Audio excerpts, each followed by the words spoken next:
What's going on, ladies and gentlemen? Welcome back. And we are continuing with our spotlight interviews for the 2025 NFL Draft. Today, I have a very special guest, Arkansas wide receiver Andrew Armstrong. Drew Bands has joined me today. I had to throw that one in there. I was going to throw the email in there too, but I thought that was a little bit personal. But Drew Bands, what's up, man? How are you? I'm good, man. I'm doing good. I'm doing good. How you doing? I'm good, man. I'm glad that we could get this going when we did. We were initially supposed to get this going for July 5th, but we both had time today. So I'm really glad it worked out. I also didn't have anything scheduled to post for tomorrow, too. So this actually worked out pretty perfectly. So thanks for that. No I problem. appreciate you. So getting straight into it, the first question, usually I always ask the prospects or the athletes themselves is, what's the off-season program for you looked like so far? I mean, it look great. I'm knowing this my last year. I'm going into it like full head of steam. So it's been great. I see my weight. Get my body getting bigger, things like that. So our strength staff did the best job. Getting us to where we are in the first summer. So we got the second summer coming up, and it's gonna be even greater. That's awesome to hear. Yeah, I saw. I mean, especially looking at prospects throughout the season, and then like when you get to say like the NFL Combine, and the measurements are always a lot different than what's posted. I saw from last year you were at 6'4", 199. So are you up over that 200 threshold now? I'm around like two. I'll be fluctuating in between like 198 to 208, 206, that little range. So I feel good at that range. So yeah, Is it tough to keep the weight on like during the season? not really. Like you just eat. I feel like you eat more during the season. Like you eat more. You got to fuel your body much more because you're in season. So you got all those practices, and you got game days and travel. Like I feel Mhm. like you eat so much. Like I contain my weight pretty well throughout the season. I always ask that question because I remember a couple years ago when Lamar Jackson came in like thick. He was like 235 at the start of the season, and he said he was like, "Well, I put that extra weight on because he loses so much of it during the season." And I'm sure it's different between the NFL and college football, but I always ask that because I feel like maybe sometimes it would. But then I guess if you think about it, sometimes maybe the in season program is a little bit more lax with Yeah, the more workouts tools. and everything than it is in the off season. You want to beat your body up so bad, like in the weight room and on the field. So it's just like a little. I don't know the word for it, but like a little balance, little balance. Mhm. So what's that season like program look like for you guys? What are you between practices and workouts? Like what are you guys doing during the season? I mean, just we got our practices. We got our meetings, of course, and then just you got your own time to get your own work in. Like go to the facility to watch film on your own. If you're not going to the field facility, watching film on your own at home, you got that free time. So I mean, it's not so so rigorous. It gets you right, it gets you through, and then you got your classes and things like that. So they do a good job up here, helping you out with that and balancing it. I'm glad you mentioned classes because my next talking point for you was a lot of student athletes I've talked to recently are moving away from the classroom. At least the last 3 interviews I've done, everyone says that they're like fully out of the classroom and everyone's doing online courses. So, are you still in person or are you doing online this year? Well, I just graduated. I just Oh, that's right. graduated in May, so wow, so I'll be basically doing like all online classes, but it's upcoming fall. Is it like a full slate of classes or is it like No, it's probably gonna be like 12, 4 classes, 4 to 5 classes, something like that. It's not gonna okay. be that. All right. Yeah, I feel like that's so much nicer. I feel like you could do like it affords you the time to do a lot more things on your own accord. Like you were saying, like if you want to go watch film, you could just go watch film and all that kind of stuff. That's something I never even, But you gotta being make someone that's not a collegiate athlete, I don't, I don't know that kind of stuff. get your work done first, though. Get your work Yeah, done first, then go watch film and things like that. absolutely. So getting into your collegiate career, you started out in Division II at Texas A&M Commerce. So how Mhm. did you end up at that university to start? Man, I was at Bishop. I played football like my whole. I didn't play varsity till my senior year really. Like I didn't play a full season on varsity until like my senior year. So that was the first year I ever really just full out started the whole year. And then so I went to camps and I went to a lot of camps. Commerce had a lot of camps. Like so I was just going to them, going to them, going to them. I was doing good at every single one of them. And they came to my hometown. They came to DeSoto. They did a camp at DeSoto. and I did real good at that camp, man. That's when I got the offer from there, and I ended up committing there, going out of college, and also like 6 of my friends, my hometown friends, committed there too. So we all was just there having fun, things like that. So yeah, that's how I ended up at Commerce. Were there other colleges at the time that were interested, maybe at like a higher level, or was it commerce? I mean, I had a lot of D2s. I was talking to it was a lot of D2 offers and things like that, but I didn't have no D1 offers coming out.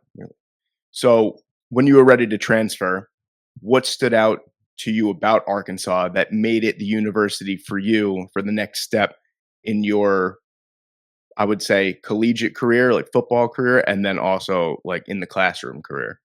Oh yeah, they're the academic people here. They make sure you got your classes right. They make sure you got your, you need tutoring. You go into tutoring. They make sure you are on top of your game and everything you do. Like regardless of your own field play, off the field, like they try to make sure you go off the field, even outside of the classroom. Like they could talk to you. If you need to talk to them about anything. So the academic side to it, man, is great. And then, like I said, with the football side, like you just gotta have your head focused. You just gotta make sure you focus. That's really what it is. That's the main thing I have to say about this. You just have to make sure you're focused. So when it came time that you were ready to transfer, were there any other schools that were maybe in play, or was it always Arkansas? It was always. I feel like it was always Arkansas. Like they just had the right. When I got here, like the atmosphere here was just, my visit. The atmosphere was here. It was great. The fans were great. The stadium was great. Like that was my first time being in that type of stadium in the middle of the field and just looking around and seeing it. Like I was like, man, this is where I want to be. And they had just lost. They had just lost like a lot of receivers. So I was like coming in ready to fight for a spot. Like I didn't want nothing handed to me. Like that's the main thing I didn't want. I didn't want me to just go out there and start automatically because I feel like it'll be handed to me, like I said. So I want to go out there and work and earn my spot. And that SEC feeling, that being in the middle of that SEC field, man, must be a completely different animal than anything else. Mm. Unbelievable. But getting more into your actual game itself on the football field, what would you say is the best part of your overall game? I feel like the best part of my overall game is I would say my route running, but I feel like it's more of showing the DB I'm doing this, or just basically deceiving him, like making him. There's no way he could be right. I feel like That's my best part to myself. That there's no way the DB can be right. You said that the offseason program has been going really, really well. What area of your game have you been trying to improve the most going into your final season?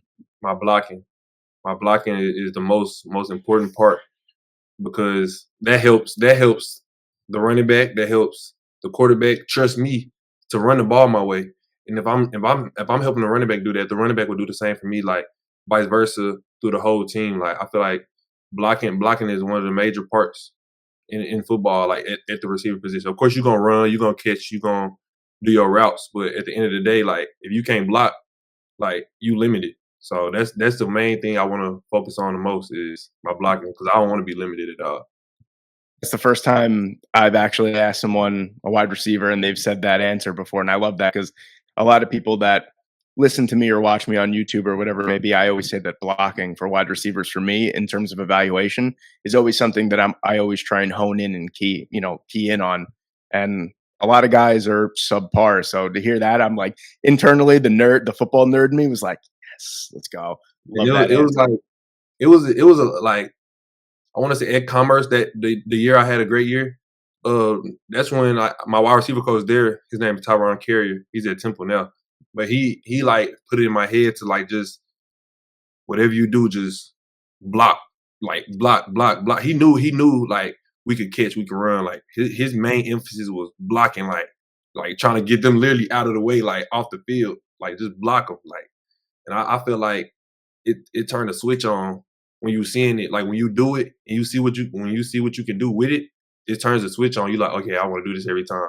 And that's basically what been my mindset. I was gonna say there's got to be some type of different satisfaction, like to like really control that Mhm. whoever you're blocking could be a DB, linebacker, whatever it may be. Like to get a good block or even a pancake or knock them on their butt or something like that. It's got to be a different type of feeling for Yeah. sure.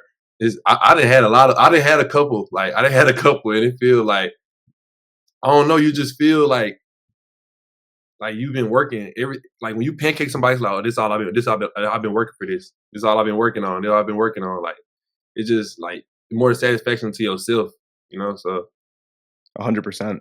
So you obviously play in what I think, and probably 95% of college football fans and players, for instance, think is the hardest conference in college football. That's the SEC. So can you tell me, since last year you led the team in receiving yards and receptions as well, obviously a lot of targets thrown your way.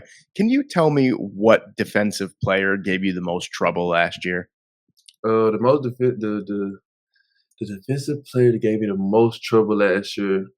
Well, I would have to say myself because it was more of me if I didn't do something good. I don't feel like I feel like no defensive player was just toughest against me. I feel like I was tough against myself. I didn't do something good that made me not go out there and do what I was supposed to do. So I feel like I was the hardest defensive player that I went against this year. Let me rephrase this one now. I want to ask just because out of curiosity. So great answer, by the way. Of course, who was the best player that lined up across from you last season? Because I know from the SEC, there's a lot of DBs that were drafted even this past year as well. So I'm sure you went up against one or two of those guys at Mm, least. it would have to be out of Jalen Braxton and Lorando Johnson. What did they do that made it hard for you, I could, or the best I would say that you I went could up against? I could tell that they watch film. Like when we at practice and things like that, they watch film on practice like tough because I would try to do the same thing, and I could see they switch it up. So I would have to switch it up. So it'd be like a reactionary, like okay, they watch film. Like, I would notice it. So that's why them two are the hardest two I didn't win against. Awesome. So you seem to be, in my opinion, in the short interaction we've had, very humble, a Mhm. leader on and off the field, and you seem very smart and determined to watch film and get better. So, out of your own mouth, give me three words that you would think best describe you as a football player. Man, a hard worker. I'm trustworthy, and I feel like I'm just a dog. Like when I'm on the field, I feel like I'm a dog and I'm on the field. So those are the three words. Love that. How did you get into football? I'd say my dad. If I want to be honest, like I think my dad put me in football like when I was young. I played flag for the DeSoto Eagles. So I think I'm trying to think. I think my dad was the one that put me on football. That's how I got on football for sure. I don't even think I knew what it was until he explained it to me. So So, when did you think, maybe to yourself, because this is another question sometimes I ask as a follow up, when did you think to yourself, you're like, you know what? I'm good at this. I can go with this in a very high level, collegiately, maybe even professional. that that that that last year at Commerce, I want to say like games like 6 or 7 after we played Sam Houston or something like that. I feel like okay, I feel like I can really do something because I play like I love football and I was like I'm just stay here because a lot of people don't know I was gonna stay at Commerce. I wasn't gonna transfer. Like I was just gonna stay there. I'm like because in my mind I'm like they the only person that gave me a chance. Like I'm gonna just boom. I'm gonna just stay here and just Mhm. if like I'm gonna just grind it, play here again, and if the league gonna find they gonna find you regardless if they Oh, want you. absolutely. So I was like I'm just gonna stay here and because I seen people go to the league from Commerce like Cater Kohu he start with Mhm. the Miami Dolphins like that's my boy. So I'm like they gonna find me. Like we just had somebody get drafted last year to the Vikings. Who was your, I'm assuming you watched football growing up as well. Who was your favorite player growing up? And do you try to emulate your game like that player now? I would have to go with probably Jerry Rice or Randy Moss. But now I try to emulate my game off of Devontae Adams and Justin Jefferson. Try kind of a mix. I like to Mhm. like I could use Devontae Adams like I use it. I type of use his releases. but I try to use Justin Jefferson route running. Like I try to mix it up, like, or just like even when you in the middle of your route breaking down things like that, like, I try to use Justin Jefferson stuff instead of Devontae Adams. But Devontae Adams' release package is crazy. So Yeah, gotta use. seriously. Um, what was your favorite football team growing up? My favorite football team growing up was the Kansas City Chiefs. Oh, you picked a good one because throughout your life they've gotten substantially better. So People always try to say I'm a bandwagon, but I don't understand how I'm a bandwagon. I was watching them like I was watching them when they had Jamal Charles, like Alex Smith. I'm watching them back then. They wasn't winning. getting away from the football field, I guess we'd say, do you have any hobbies or interests, you know, when you're not playing football? Oh yeah, like you mean like after I'm done or like just right now? Yeah, like, in your off time or all that kind of good stuff. Like maybe even right now and all that. Oh yeah, I'll just probably just play the game with my friends. Nah, that's literally like majority. If you interview any of my friends, asking them what they do in their off time, they just gonna say, "Oh, we just play Warzone." That's all we play. Call of Yeah. Duty Warzone. That that's pretty funny. Yeah, I've gotten a lot of answers where some guys will say like, yeah, we play whatever it may be, Mhm. any type of game, even like an MLB The Show or Madden outside, and it's like it's funny. It's like a team building experience and all Yeah. that, and you think to yourself, you're like, it's funny, but then you think like, especially Warzone, like you play on teams, and I'm not really much of a Mhm. video game guy, but you play on teams, right? Mhm. Yeah, so it's like I guess it is a team building experience if you play with like your teammates and stuff. Either that or you're gonna get really pissed off at your Yeah, teammates. that's what you could. It's a couple teammates here now that they ban. I'm finna ban them from playing with me. I'm finna ban them. So, besides for football, what do you feel like is most important to you in life? Oh, my family. That's the main thing. Like everything to the side. You could put money to the side. You could put all the materialistic, all the clothes, all the shoes, all the houses, all the fancy jewelry, everything to the side. Like family is my number one. Like there's nothing I would never sub anything for my family ever. 100%. Faith, family, football. 3 Fs. Love that. So I asked you on the field, what were 3 words that described you best as a football player? So off the field, what would you say is the best word or term that describes you as a man? As a man, I'm very caring, I'm very loving, and I'm very honest. Love That's that, especially the honesty. Trustworthy. definitely. So, I got 2 questions left for you. The 2 that Mhm, I always those are the staples at the end of the interviews, the 2 mhm. things I always ask. So, what can we expect from Andrew Armstrong in the 2024 college football season? You can expect something that you have never seen from Andrew Armstrong ever. Like it's gonna be a different like I'm locked into a different T right now. Like, but I'm not even going. I'm gonna just say watch. Like, I'm not even gonna talk. I'm not even gonna say like what to expect or what like. Or I'm gonna have this many yards or this many touchdowns. Like God got me my life plan in front of me right now. So I trust Him and I just know I'm gonna have you know a great year. Love hearing that. Last question I got for you.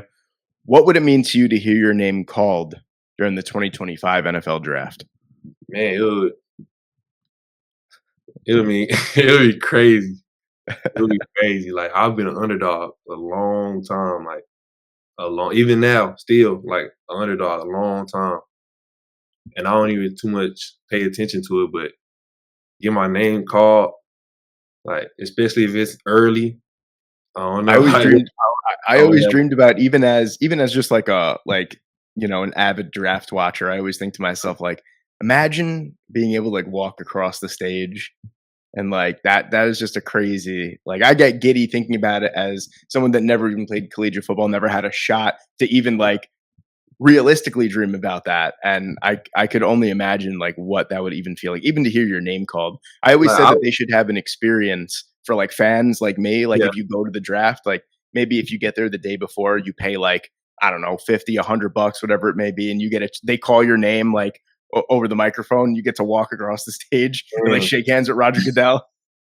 that would be crazy.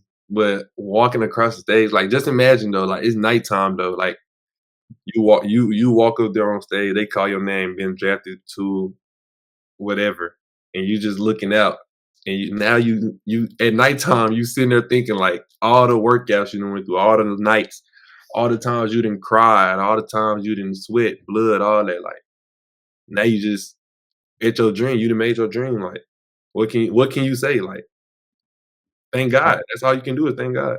Thank God, 100%. That's why I Lamar Jackson will always be like my favorite, like post draft like interview when he was just like, "I'm a Raven." He was like, "That's it. They're Yeah, gonna get everything out of me." And that it's like so true because what else can you really say in that moment? Like you don't have anything really prepared unless you. I mean, unless you know for a fact, which no one ever does, that you're going to be like the number one overall pick in weeks in advance. You got time to write something down. Like you don't know what's going to happen. So yeah, dude, I couldn't imagine. And I really want to thank you for taking the time out of your day, coming on, talking with us. I hope maybe to see you at the Senior Bowl in mhm. 2025. I'll be there. So I Okay. hope to see you there too. And thank you again and good luck this season, man. Really appreciate you. Appreciate that, man.